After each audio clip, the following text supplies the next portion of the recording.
Coucou les amis, donc je reviens vous voir avec 52 cartes pour avoir une super mémoire. Un petit jeu à pas cher, hein, dans les 8 euros. Moi je l'ai trouvé en magasin de jouets, donc il y a moyen. En plus il y a plusieurs petits coffrets, alors moi j'en ai qu'un. 52 cartes pour avoir, alors 52 activités apaisantes pour les enfants, 52 activités à faire dans le train.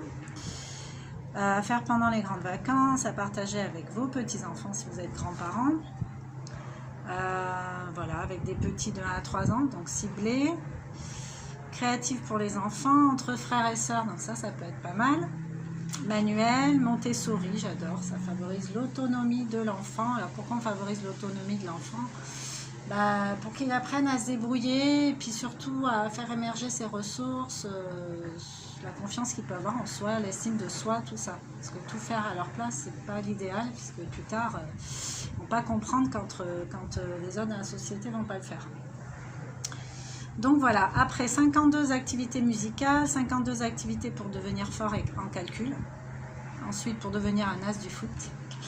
Là, je l'ai raté pour mon fils.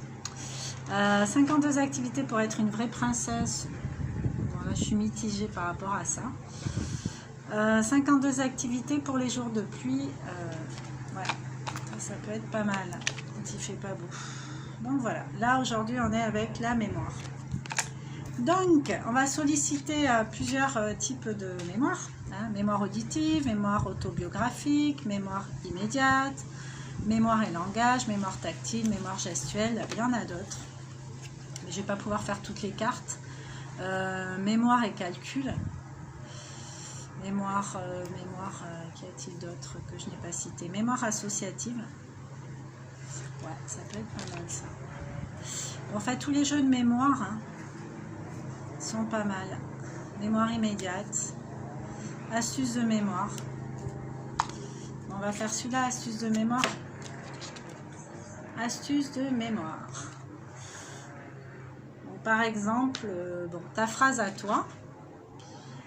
Alors, en mémotechnie, c'est un mot compliqué qui désigne pourtant une technique pour se simplifier la vie. Il s'agit d'une méthode permettant de mémoriser plus facilement des informations en y associant d'autres choses, d'autres éléments. Par exemple, tu connais peut-être la phrase qui permet de retenir les conjonctions de coordination.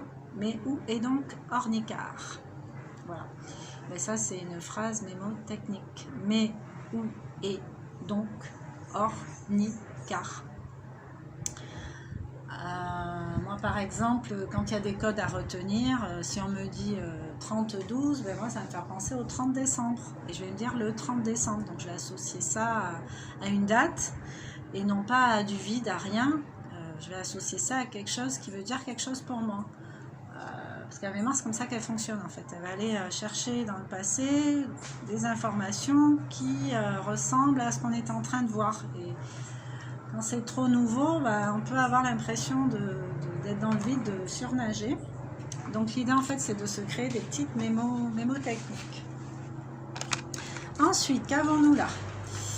Alors, mémoire auditive, par exemple, les yeux fermés. Les yeux fermés, donc les yeux fermés, vous voyez ce petit bonhomme là qui a une cuillère et qui remplit des verres en verre, c'est mieux, des verres en verre en fait, mais il les remplit pas tous à la même hauteur. Il met de l'eau mais pas dans les mêmes proportions dans chaque verre. Donc du coup après quand vous bandez vos yeux et que vous allez frapper contre les verres, c'est un paquet de rien casser évidemment, on ne frappe pas comme un taré, qu'on frappe doucement. C'est dommage, je n'ai pas pris de quoi faire le test. Vous allez voir qu'il y aura des sons différents du fait que le verre n'est pas rempli de la même façon. Il y aura des sonorités différentes.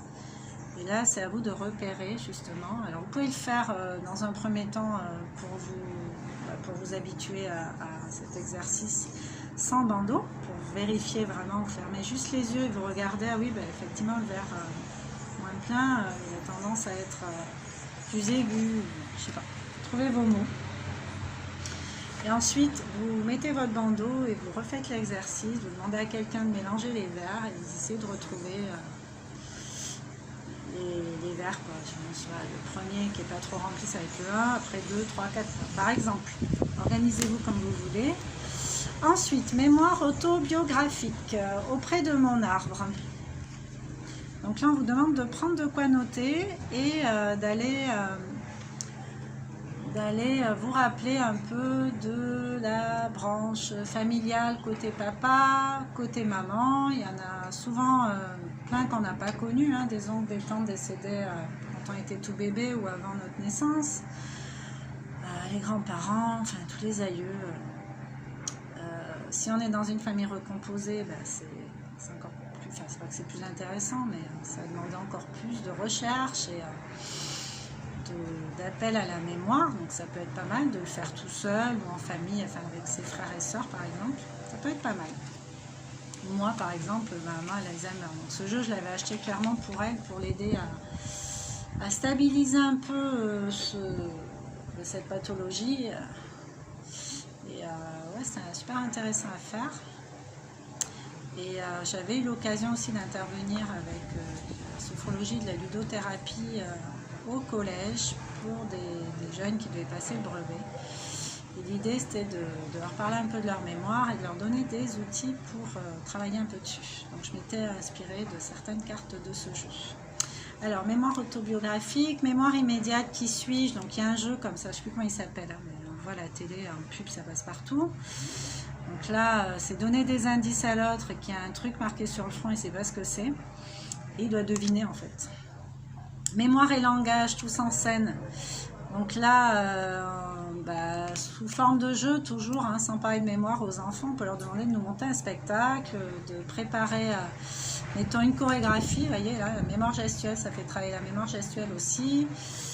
Et la mémoire du langage, donc il doit non seulement apprendre des chansons, bon, on n'est pas obligé de tout lui faire faire le même jour, hein, ou alors, s'il y a plusieurs enfants,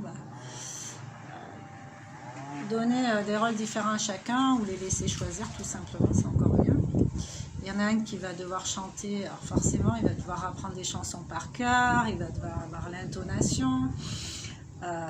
Donc ça peut être pas mal pour la mémoire sous forme de jeu comme ça, et puis la famille joue le jeu évidemment, hein. On est public, on l'encourage, on fait partie du spectacle. Mémoire gestuelle, bonne chorégraphie pareil. C'est pas évident hein, les chorés. Moi je teste avec Corinne, je suis pas toujours à fond dedans. Voilà, il faut travailler la mémoire gestuelle. Donc voilà, je voulais vous présenter ce petit jeu que je trouve pas mal pour travailler la mémoire. Si vous avez la mémoire qui flanche, ou si vous avez, si autour de vous vous êtes avec des enfants qui ont du mal, qui n'ont pas l'air de parvenir à bien retenir, enfin bon, en tout cas dès qu'il s'agit de mémoire, ce jeu-là peut vous aider. Donc voilà, prenez soin de vous, bonne journée à vous et à bientôt. Ciao.